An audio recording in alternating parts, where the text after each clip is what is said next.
Hey guys, the Apple Guy back with another video, and today we are going to be replacing the iPhone 4 back plate and the battery. So I ordered these parts online, the replacements. The battery is already out of the packaging, as you can see, and it already has the pull tab on the battery that will be in place inside of the iPhone. So that's perfect to have just in case if that pull tab ever breaks. Already included. I'll leave a link for this battery and the company that sells other iPhone parts down below. And here is a iPhone back cover that's white, of course, just like the one I'm replacing here, which is cracked from the plastic housing. I'll show you that when I take it out on this side and up here from the battery that I took out that swelled inside of this iPhone, essentially. So this back plate has the same identifiers as this one because the iPhone 4 that I'm fixing today is CDMA, so it works on Sprint and Verizon, so you had to buy the back plate that has the number A1349. So that identifier is for the CDMA iPhone 4s. So you have to buy the right back plate or else it won't fit right on there, of course. So if you buy one of these for AT&T, it won't work. If you buy an AT&T version of the back plate, it won't work on the CDMA iPhone 4s. And the iPhone 4 is pretty easy to repair. The battery kit does come with a set of tools, as well as the back housing came with another set of picks, pry-in tools, and the Penelope screwdrivers, and a pry-in piece, just in case if you ever need it. A suction cup, essentially, to stick onto the battery, and if you needed it to pry, you can pry it that way and use your pry-in tool to peel it up from the bottom. So we're going to use the Penelope screwdriver that came with the kit. Nice little screwdrivers. They're essentially 50-cent tools that's included. So at the bottom of the iPhone 4, you have two Penelope screw holes. And just to let you know, if you lose these screws, you will have to buy a set of two new ones because the back plate does not come with a set of screws. And it does let you know on their website that it does not come with screws. So we're going to take off both of the Penelope screws. And you want to have a little area that you can keep the screws from not being lost since they're really small. So here's one. That little screw, that screw is just going to go off into the corner out of frame here. It's going on this little piece of paper that was included with the battery, and it'll stay right there. And you want to be careful when taking out the Penelope screws because you could strip them. So just take your time when you're unscrewing it, of course, and reapplying the screws back in. To take off the back cover of the iPhone 4, you just push up onto it. And it unlocks from the bottom here because there's two little screw holes on the inside. So the iPhone 4 with the back cover off, here's the battery compartment. So the old battery was here, but it swelled. So essentially, it was leaving impressions when you turn on the phone, heat impressions into the casing here. And right here, if I push up on the glass itself, you can see that it's separated from the plastic piece that holds it together. So essentially the iPhone was swelled, and you can see it was bubbling. It was basically like this when I found the phone. It was bubbling up like that. So I knew the battery needed to be replaced, of course, so I took that out and disposed of it properly so it doesn't explode or anything like that. That's something you want to be very careful when taking out a battery that's really swelled, and pretty much it was twice the size of this. It was like up to there. So you want to be careful when a battery swells to that size, because if you puncture it or something like that, you can cause a fire, and it's very hard to put out a lithium ion battery fire. So be very careful when removing any battery, even if the battery is like this where it's normal. Do not try to puncture it, bend it, or anything like that. Just be very careful when you're trying to take out a battery of any form that's lithium ion or nickel cad or anything like that, just to be safe. So there's the battery. in the iPhone 4, I do have the screw in there, so there is a little Phillips head screw on the battery. So we'll use the other tool on the battery connector. It's right there. So that little screw, you would have to take out that screw and then pop off the connector, but I already did that. So you just want to be careful when taking off the screw.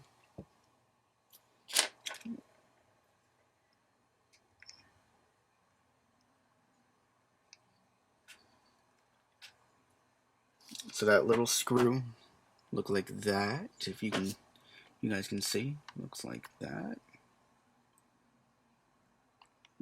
Might be a little bit hard for you guys to tell, but it's super small. So put that over with that. So essentially, once you get the 3 screws out of the way, you just have pretty much the iPhone to work with. Once you get the battery out, it's pretty simple from there to get the battery installed. If you need any help, you can go to iFixit. They have tool guides, teardown guides, of course, on how to repair your iPhone in further detail. But essentially, it already has the little part in for the battery here. And of course, it's the same warning on it, so they put it on the opposite way. And it does have an adhesive strip, which I believe on the back of here looks like you can peel part of the strip. We'll just see real quick, or it might just do it when the phone heats up. It will adhesive. It looks like there's 2 parts actually on here. Yes, so you peel off the top layer, and this is your sticky layer at the bottom here. So essentially what we're going to do is actually pull out, we're going to leave the battery upside down so this sticky part does not get anything else on it, besides fingerprints that I just put. But otherwise than that, we are going to peel out this original Apple battery pull tab. The reason why would you want to do that is because if you install the battery with the new pull tab attached onto the old one, it's not going to adhere to the phone properly, and it would make the battery a little bit thicker by a few millimeters, which the back might not close. And it's better just to replace everything at once. So here's the old one, it just peels off easy. And the reason why they also include it, because if you ever removed your iPhone battery, this pull tab in this section right here would tear off. So that's why they would just recommend you replacing the whole thing anyway. So this is what the iPhone looks like without the battery. So you can see the battery is going to sit right in this area where the pull tab is going to lay right there, approximately in that same area. There is some adhesive in here. You can just try to get that out with your finger, which it comes off easy since it's very old adhesive at this point in this iPhone. So you want to just get any excess adhesive off, just so that when you put the new battery, it'll just apply perfectly to the case.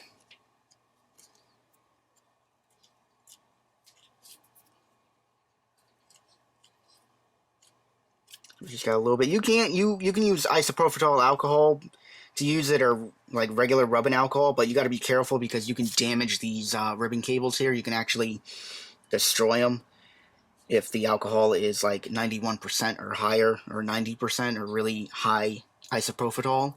So you want to be careful. That's why I'm just using my hand and just rubbing the case where the battery sits, just to try to get as much excess adhesive off as I can. Whatever's left will stay, but I pretty much got everything off. So you just want to take your finger, or even a Q-tip or a cotton swab, and try to get it, but your finger would do fine. So the battery, since I pulled the back part off, so you can see the plastic is there. So we're going to take the battery, and we are going to line it up.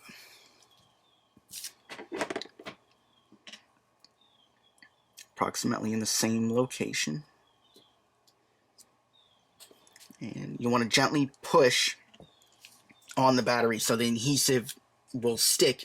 Now when you turn on the phone for the first time and you charge the battery and so forth, the adhesive layer underneath this battery that's connected to the pull tab essentially will heat up when the iPhone gets run in and start being used intensively and things like that.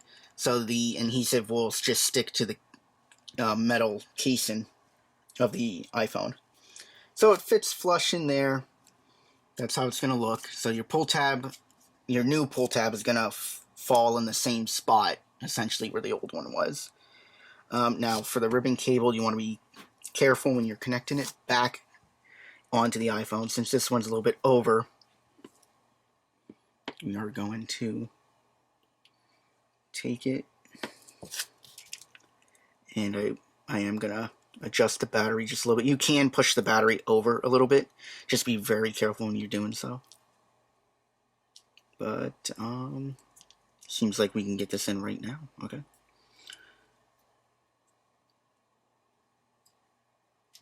So the ribbon cable they made on here is a little bit longer than what originally Apple shipped with on their batteries, but as I can get it in easily. You might just have to fiddle around with it, but otherwise than that, it'll go. Let me just pull it away from the camera, guys, for a second, just to see.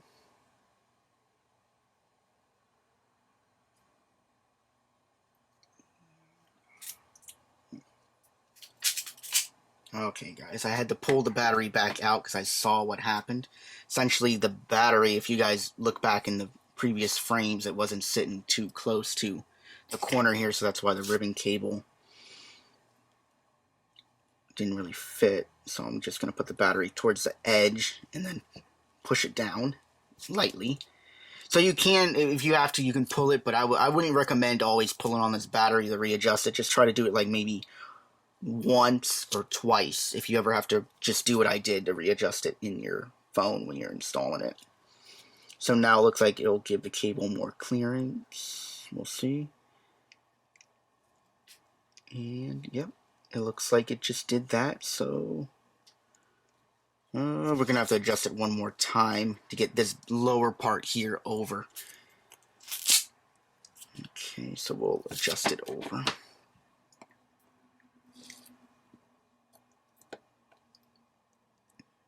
And make sure you don't go damaging the ribbon cables when you're putting in the battery, of course. So there goes the battery. It's a little bit more over than what it originally sat, because originally in the iPhone it would sit covering this section right in there.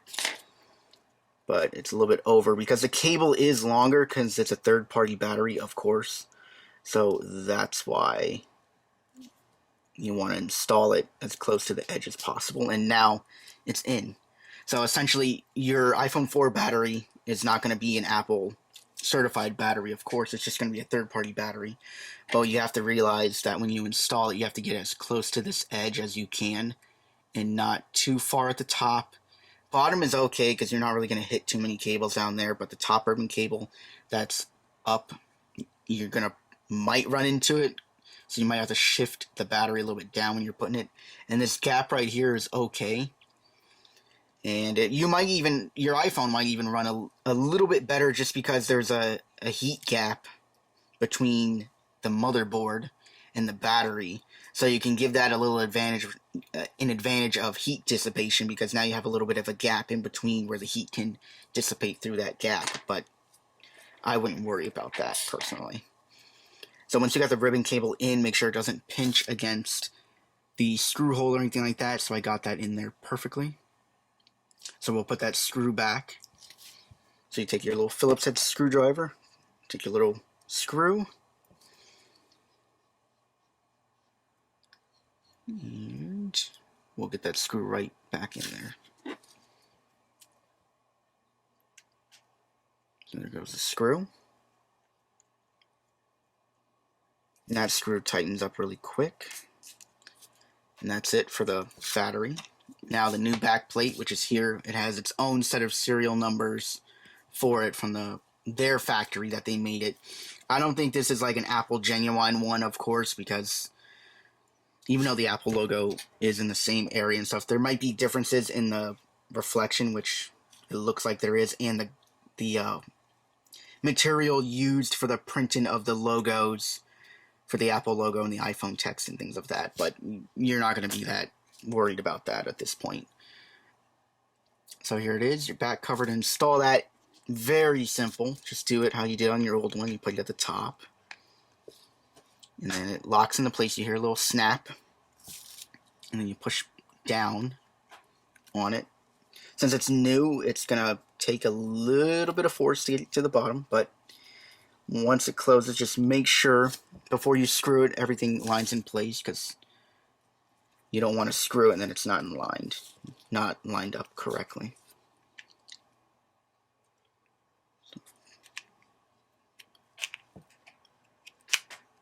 Okay.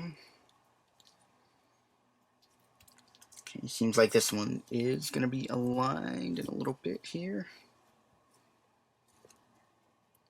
Okay, so to get it fully aligned, just push from the top to the bottom. And just look around and you can see it is aligned. It looks a little off, but I got the alignment how it's supposed to be. And that's the thing about getting a third party, of course, part, because Apple doesn't sell these parts anymore. And you couldn't even buy them when the phone was manufactured from Apple. But that's just what you get with non-genuine Apple parts. It's going to fit, but it's not going to fit as accurate as the old one. But it's on there, and the screw holes are there, so we'll screw that in. And the camera at the top there is through, and the flash is through, so it's on there. So then you take your pentalobe screwdriver, and you take your pentalobe screw.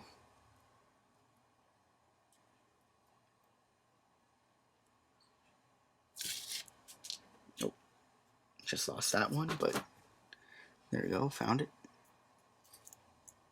So you might want to get it magnetized. I would say the best thing is get a screwdriver that's a little bit magnetized at the bottom so the screw doesn't just fall off. Because the screwdriver they give you here, it's not really magnetized, I would say. It's just very lightly, if anything. But the reason why they give you that, so you don't damage any internal components with the magnetized screwdriver, of course. So with the one screw in, okay, it's tight. You don't want to over tighten, you just want to lightly tighten. That's why I just double checked mine before doing it, before finishing tightening, just to make sure that it's nice and flush in there with the rest of the case, the rest of the housing, which it is. And here it is. So after that, both screws are in. I'm just going to double check the tightness. Okay, both screws are in, perfect. And the iPhone does ship with a dead battery, so it's probably going to prompt us to charge the battery. Which, yes, the battery is shipped dead, so I'll plug that in and then restore the iPhone from there. But otherwise than that, guys, I will leave the description, I'll leave links in the description to the places where I got the battery and the back plate, and they also sell other iPhone parts. They sell iPhone parts from the iPhone 3G all the way up to the current generation iPhone 11s, and they'll probably have, of course, the newer models down the future on their website for parts. So that's good if you have an iPhone collection and you want to repair your older iPhones and your newer iPhones. These websites have reputable parts. They might not be fully Apple genuine, of course, so you have to take that into consideration, but otherwise than that, parts are perfect. They look, the backplate looks just like the original one. I mean, if you're really going to be critiquing it, you might see some subtle differences if you're a person that would notice that, but to the average everyday user, that's fine. And for those that just want cheaper parts for older collections, of course, this is the way to go. And otherwise than that, guys, I'll see you guys in the next video. Have a nice day.